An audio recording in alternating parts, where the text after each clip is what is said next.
حضور علیہ الصلوۃ والسلام فرماتے ہیں رب نہ تمہارا چہرہ دیکھتا ہے نہ تمہاری جیب دیکھتا ہے، مالک تو جب دیکھتا ہے تمہارا دل ہی دیکھتا ہے۔ تو دل کی کیفیت اللہ کو پتہ ہے۔ دل بے چین اس لیے رہتے ہیں کہ یہ جو پیاس اور جو طلب کرتے ہیں وہ ہم انہیں پہنچاتے نہیں۔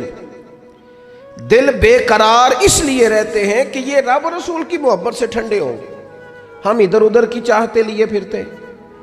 ان کے اندر بے قراری اس لیے ہے کہ ہم نے امیدیں لوگوں سے وابستہ کر لی ہیں، جو لوگوں سے نہیں کرنی چاہیے تھی، اللہ رسول سے کرنی چاہیے۔ ہم نے اسباب کو اختیار کرنا ہے، بھروسہ اسباب پر نہیں، بھروسہ تو اللہ تعالیٰ پہ کرنا ہے۔ تو جب تک دیکھیں نا قرآن مجید نے کیا کہا، قرآن مجید نے کہا والذین آمنوا اشد حبا للہ، فرمایا وہ لوگ جو ایمان لے آئے وہ اپنے رب سے شدید محبت کرتے ہیں، اپنے رب سے پیار کرتے ہیں۔ ان کے سجدے بوجھ نہیں، ان کے سجدے تو لذت ہیں۔ انہیں نماز کے لیے لانا نہیں پڑتا، جبر نہیں کرنا پڑتا، ان کے تو دل کھچے چلے آتے ہیں۔ ان کو تو پیار ہو گیا، رات ساری بیت گئی اور ایک سجدہ بھی مکمل نہ ہوا۔ وہ تو مال چونکہ اللہ نے دیا ہے تو راہ خدا میں خرچ کرتے وقت ان کی طبیعت کسی قسم کا تکلف نہیں محسوس کرتی، کوئی بوجھ نہیں محسوس کرتی، چونکہ وہ ہر چیز سے بڑھ کر اللہ رسول سے پیار کرتے ہیں تو یہ چیزیں ان کے سامنے کبھی بھی رکاوٹ نہیں بنتی۔ اور دل میں سب سے زیادہ محبت اللہ کی، اور جہاں تک تعلق ہے میرے رسول پاک کا، اللہ کریم نے فرمایا النبی اولیٰ بالمؤمنین من انفسہم، فرمایا یہ جو نبی ہے نا یہ تو مومنوں سے ان کی جانوں سے بھی زیادہ قریب ہیں۔ تو ہر وقت دل کی دھڑکنوں میں، روح کی ٹھنڈک میں، قلب میں، دل میں، روح میں، ذہن میں جو چیز ہر وقت سمائی ہے نا مومنوں کے، وہ رسول پاک کی ذات ہے۔ اگر رات ساری بندہ یہی سوچتا رہے کہ سویرے یار کس طرح کام چلانا ہے، پیسے کیسے آئیں گے، جو میرے پاس 2 لاکھ ہے اسے 6 کیسے کرنا ہے، اور یہ 6 ہے یہ 12 کیسے ہو سکتا ہے، اور جناب یہ دنیا میری کیسے آگے بڑھ سکتی ہے، اور یہ جو پلاٹ پڑا ہے نا میرے گھر کے بالکل سامنے کیسے کچھ چکر چلے کہ میرا ہو جائے، گاڑی ہے ذرا چھوٹے ٹائروں والی بڑے ٹائروں والی کیسے آ سکتی ہے۔ اگر 24 گھنٹے منصوبہ بندی دنیا حاصل کرنے سے دین منع تھوڑا کرتا ہے۔ حضور نے تو فرمایا محنت کر کے کمائی کرنے والا اللہ کا دوست ہے، منع نہیں ہے، لیکن ہر وقت اسی گنتی میں رہنا، اسی کے شمار میں رہنا، الجھ جانا، اور جو اصل چیز تھی اس کو چھوڑ جانا۔ ہم نا نیکی کرتے ہیں، مومن ہوتے ہیں، لیکن اس کی لذت نہیں پاتے۔ یعنی اگر نماز پڑھ کے بھی بندہ قرار نہ حاصل کرے، اگر وہ خیرات کر کے بھی اس کی ٹھنڈک نہ محسوس کرے، مسجد آ کے محفل کرا کے محفل میں بیٹھ کے پھر بھی اس سے کوئی روحانیت نہ پا سکے، اس نے 20 علماء سنے، اس نے درجنوں خطباء سنے، اس نے ساری زندگی گزار دی، لیکن اس کے دل کی کیفیت ہی نہ بدلی، وہ لذت خاص ہی اسے نصیب نہ ہو، تو پھر اسے سوچنا چاہیے نا کہ دل میں نا اللہ تعالیٰ نے نا ہر چیز 2 بنائی ہے، ہونٹ 2، آنکھیں 2، کان 2، ہاتھ 2، پیر، دل اللہ نے ایک ہی بنایا۔ یہ نہیں ہو سکتا کہ چلو ایک طرف مجھے رکھ لو ایک طرف کسی اور کو رکھ لو، دل ہی ایک بنایا ہے۔ وہ کہتا ہے بس دل ایک ہے تو رب رسول ہی رہیں گے، اس میں ادھر ادھر کی چاہتے نہ لے آنا، جب تک دل کے اندر پوری طور پر اللہ رسول کی، بخاری مسلم میں حدیث ہے، نبی پاک علیہ الصلوۃ والسلام نے فرمایا اگر تم چاہتے ہو نا تمہیں ایمان کی لذت نصیب ہو، آپ زیادہ غور کریں میری بات پر، ایک ہے کھانا، ایک ہے مزیدار کھانا، ایک ہے مومن ہونا اور ایک ہے مومن ہونے کا مزہ آنا، لذت نصیب ہونا کہ میں صاحب ایمان ہوں۔ فرمایا اگر تم چاہتے ہو کہ تمہیں ایمان کی لذت نصیب ہو، یہ حدیث آپ نے بھولنی نہیں، بخاری مسلم میں، اگر چاہتے ہو کہ ایمان کی لذت نصیب ہو تو 3 کام کرو۔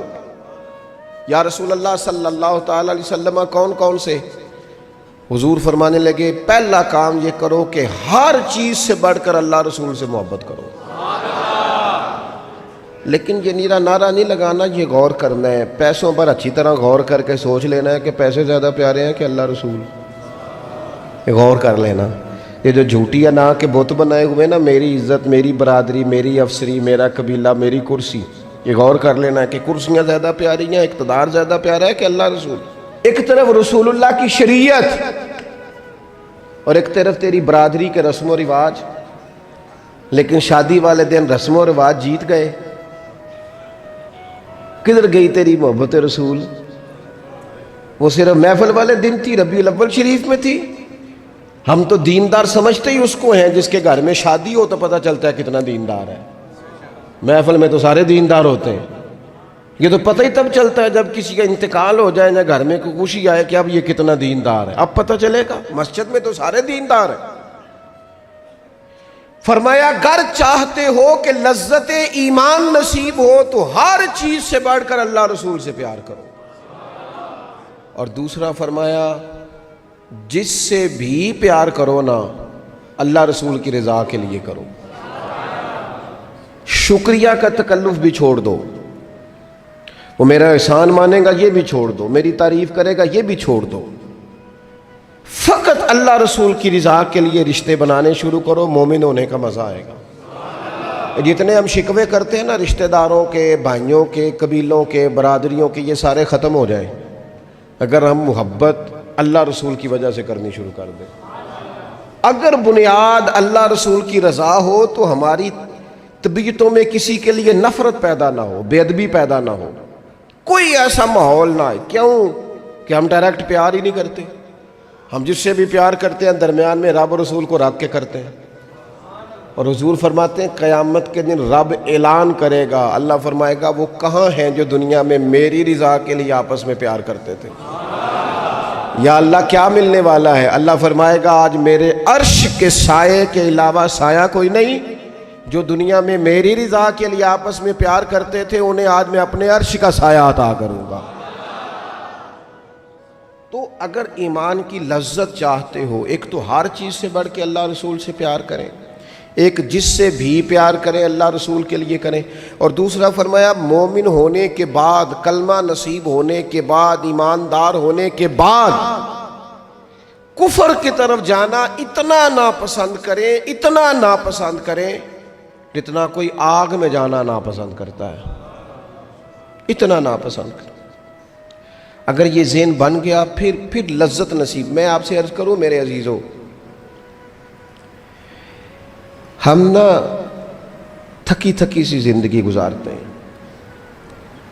بور سا وقت گزارتے ہیں، الجھے ذہن رہتے ہیں، بکھری بکھری سوچیں رہتی ہیں، ٹوٹے خیالات، پختگی نہیں باتوں میں، مضبوط نہیں افکار. کسی نے مشورہ دیا تو 10 منٹ کچھ اور سوچ لیا، اگلے سے بات کی تو پھر پچھلے کی بات ختم ہو گئی. اپنی زندگی میں مضبوطی نہیں. وہ خدا کے بندو، ہمیں تو ایک سادہ سا اسلوب دے دیا گیا ہے کہ تم ہر چیز سے بڑھ کے رسول پاک سے محبت کرو. تو جب پوری طرح وہ محبت نصیب ہو جائے گی، جب پوری طرح وہ چاہت مل جائے گی، جب پوری طرح وہ خلوص نصیب ہو گیا، للہیت مل گئی، اللہ رسول کی بارگاہ نصیب ہو گئی، آپ یقین کریں حضور کی محبت بندے کو پکا کر دیتی ہے، اس کی سوچوں کو مضبوط کر دیتی ہے، اس کے اندر استقامت لاتی ہے. رسول اللہ کی محبت انسان طاقتور ہو جاتا ہے. میں تقریر نہیں کر رہا، جذبات کا اظہار کر رہا ہوں. میں آپ سے داد نہیں چاہتا، میں آپ کی ذہن سازی چاہتا ہوں. آپ بھلے میری بات پر کوئی سبحان اللہ ماشاءاللہ نہ کہیں، لیکن میرے درد دل کو سمجھے میں کیا کہنا چاہتا ہوں. دوستو حضور کی محبت مضبوط کرتی ہے، مضبوط طاقتور کر دیتی ہے. نہ سمجھ آئے تو سیدنا بلال سے پوچھ کے دیکھو، مار پڑتی جاتی ہے، محبت طاقتور ہوتی جاتی ہے، تانے ملتے جاتے ہیں، محبت مضبوط ہوتی جاتی ہے. نہ سمجھ آئے تو سیدنا سلمان فارسی سے پوچھو.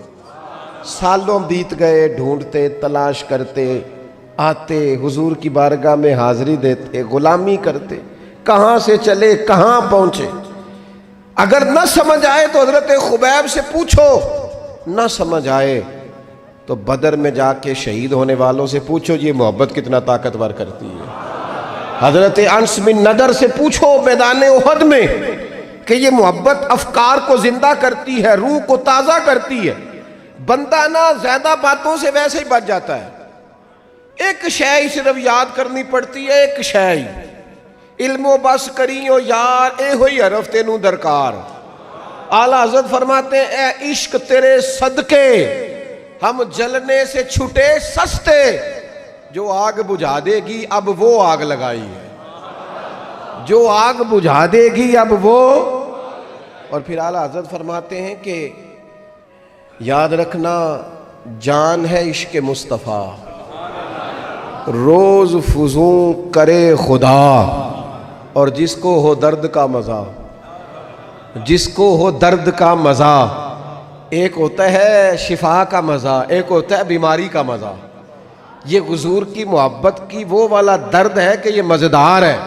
اعلیٰ حضرت فرماتے جان ہے عشق مصطفیٰ، روز فزوں کرے خدا، او لوگو جس کو ہو درد کا مزہ، وہ ناز دوا اٹھائے کیوں، اور پھر کے گلی گلی تباہ ہم ٹھوکریں سب کی کھائیں کیوں، اور دل کو جو عقل دے خدا تو تیری گلی سے جائے کیوں، دل کو جو عقل دے خدا تو تیری گلی سے جائے کیوں۔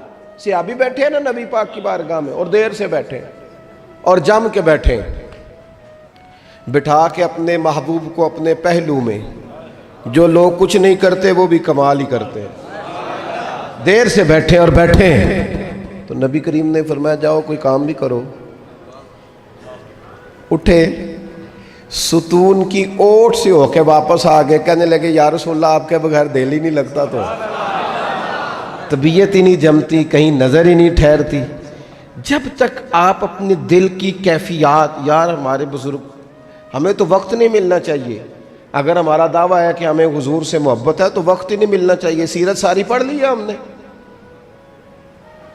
حضور کی احادیث یاد کر لی ہیں، نبی پاک کے فضائل پر جو کتابیں لکھی گئی ہیں وہ ہمارے پاس ہیں۔ کیا آج صبح سے لے کر اب تک 1100 بار درود شریف نصیب ہوا ہے؟ کیا اگر حضور سے محبت ہے تو ہمارے دل میں نبی پاک کی امت کا درد ہے؟ حضور پر نازل ہونے والے قرآن مجید کو ہم نے سمجھا ہے؟ دین اسلام کی روشن تعلیمات کے ہم کتنے قریب گئے ہیں؟ فارغ وقت آپ کیا جی میں آج کل بور ہوتا ہوں، تو بھئی آپ کتاب خریدیں حضور کی سیرت پر، پڑھیں شاہ عبدالحق محدث دہلوی نے کیا لکھا ہے، پڑھیں حضور کے فضائل کمالات، پڑھیں شفا شریف قاضی ایاز کیا لکھتے ہیں۔ لیکن زندگی تو ادھر ادھر ضائع ہو رہی ہے۔ محبت والا تو اپنا ٹائم، یہاں تو کسی کو پیار ہو جائے نا اپنے گھر سے تو قربانی دیتا ہے، کہتا ہے آپ سب لوگ کھائیں گے، میں پردیس میں جا کے کماؤں گا۔ پیار ہو گیا نا تو اس نے جدوجہد کی، اس نے عمر گزار دی۔ ہمیں اگر پیار ہو تو پھر انداز کچھ اور ہو۔ تھوڑا سا نا اپنی قلبی واردات پر توجہ دیں، اپنے دل سے پوچھیں، ایک تسبیح رکھ لیں ہاتھ میں، جس طرح موبائل ہو نا بندے کے پاس تو چین نہیں نہ لینے دیتا، جس طرح موبائل ہاتھ میں ہو تو چلتا رہتا ہے نا، انشاءاللہ تسبیح بھی ہاتھ میں ہوگی تو درود پاک چلتا رہے گا۔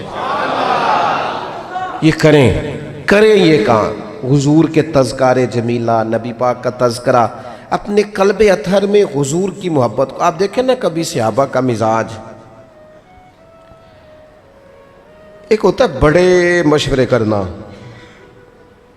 اور ایک ہوتا ہے زندگی میں نا ایک حرف یاد کر لینا۔ صحابہ نے نا ایک سبق یاد کیا تھا کہ جو حضور کہہ دیں گے نا، یہ بڑا مختصر، بڑا جامع، بڑا مزیدار اور سارے پہلوؤں کو اکٹھا کرنے والا سبق ہے۔ جو کریم کہہ دیں گے نا، لمبی چوڑی دوڑ ہی نہیں، جو حضور فرما دیں گے۔ حضرت صدیق اکبر سے پوچھا آپ کو پسند کیا ہے؟ کہنے لگے حضور آپ کو دیکھتے رہنا، میرا دل کرتا ہے میری بیٹی گھر میں خدمت کرے، حضور میرا دل کرتا ہے اللہ مجھے مال دیتا رہے، میں آپ کے قدموں پہ قربان کرتا رہوں۔ سانوں تے قید سجن دا گہنا ہے، وہ جنج رکھے ایسا اونج رہنا ہے۔ ہم نے نہ طے کر لیا ہے، ہم نے ادھر ادھر ایک مختصر سے سبق یاد کر لیا ہے۔ آپ یاد رکھیں ہمارے پاس کوئی نہ کوئی لذت ہے، کسی نہ کسی چیز کے پیچھے دوڑ رہے ہیں، ہر بندہ دوڑ رہا ہے، کچھ مان کے دوڑتے ہیں، کچھ نہ مان کے دوڑتے ہیں، لیکن دوڑ لگی ہوئی ہے۔ آپ یقین کریں میں ایسے لوگوں کو بھی جانتا ہوں جو ڈھونڈ کے محفل میں جاتے ہیں، آج میں نے اپنے نبی کی نعت سننی ہے۔ میں ایسے لوگوں کو بھی جانتا ہوں جن کو کتاب مل جائے نا، ٹائٹل پہ لکھا ہو حضور کا تذکرہ ہے، دوڑ کے خرید لیتے ہیں۔ میں نے دیکھا ہے کہ حضور کے میلاد پاک میں وہ یوں خرچ کرتے ہیں کہ جیسے بس پوری کیفیت طاری ہو گئی۔ نبی پاک کی نسبت جہاں نظر آئی، حضور کے اصحاب کی بات آئی یا اولاد کی بات آئی، امت کے اولیاء کی بات آئی یا علماء کی بات آئی، دین کے طلباء جو مدرسوں میں پڑھتے ہیں ان کی بات، جہاں جہاں ذکر آیا ہم نے نہ کبھی قطرے پہ غور کیا اور نہ دریا دیکھا، بس جہاں تیری جھلک دیکھی وہیں ڈوب گئے۔ اپنے دل میں اس محبت کو پیدا کریں۔ میں آپ سے عرض کروں، اولادیں بھی پریشان ہیں ہماری،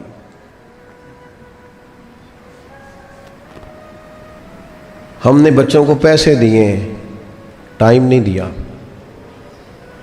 ہم نے بچوں کو گھر دیا ہے، خاندانی ماحول نہیں دیا۔ اب شکوہ صرف بچے سے نہیں کہ وہ موبائل پہ ہے، ابا بھی تو موبائل پہ ہی ہے نا، وہ بھی تو نہیں نہ چھوڑ رہا۔ بچے جو چھوٹے موٹے سوالات اپنے ماں باپ سے پوچھتے تھے تو ایک خاندانی روایات، ان کا حسن منتقل ہوتا تھا، وہ اب رخصت ہو رہا ہے۔ بچے اپنے گھروں میں، آپ کو پتہ ہے یہ صحابہ کی اولادیں کیوں جان قربان کرتی تھی نبی پاک پہ؟ انہوں نے گھر میں جو دیکھا تھا نا اپنے ماں باپ کو کرتے، تو وہ تیار تھے، ایک سے ایک بڑھ کر تھا۔ حضرت عمر بن جموح جنگ میں آئے تو چاروں بیٹوں سمیت آئے، اولادیں ساتھ آئیں ان کی، کیوں؟ انہوں نے اپنے بچوں کو وقت دیا، ٹائم دیا، ان کی تربیت کی۔ دیکھیں، ایک ہے میں تقریر کروں،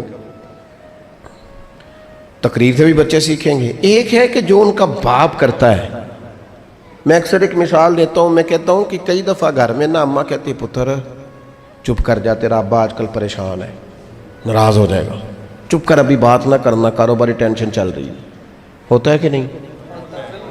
پتر آج نہ بات کرنا، آج تیرے ابا جی کا موڈ نہیں ٹھیک، ہوتا ہے نا؟ تو کبھی کبھی یوں بھی ہونا کہ ابا بستر میں رو پڑے تو پتر اٹھ کے جا کے پوچھے اماں جی خیر ہے، تو اماں بھی رو پڑے، اماں بتاؤ تو صحیح ہوا کیا؟ تو اماں کے پتر تمہارے باپ کو نا حضور کا مدینہ یاد آ رہا ہے۔ آپ یقین کریں یہ رنگ اولاد پہ وہ رنگ چڑھائے گا، یہ انداز وہ انداز سکھائے گا۔ ابا پیسوں کے لیے تو روز روتا ہے، زمینوں جائیدادوں کے لیے روتا ہے، میرا کاروبار نہیں چلتا روتا ہے، کاش یہ کبھی حضور کی محبت میں روئے، یہ کبھی اس درد سے تڑپے، کبھی اس کی وہ کیفیت بنے، تو بچے کو کہنا نہیں پڑے گا، اپنوں کے تو آنسو دیکھ کے بندے کے آنسو آ جاتے ہیں۔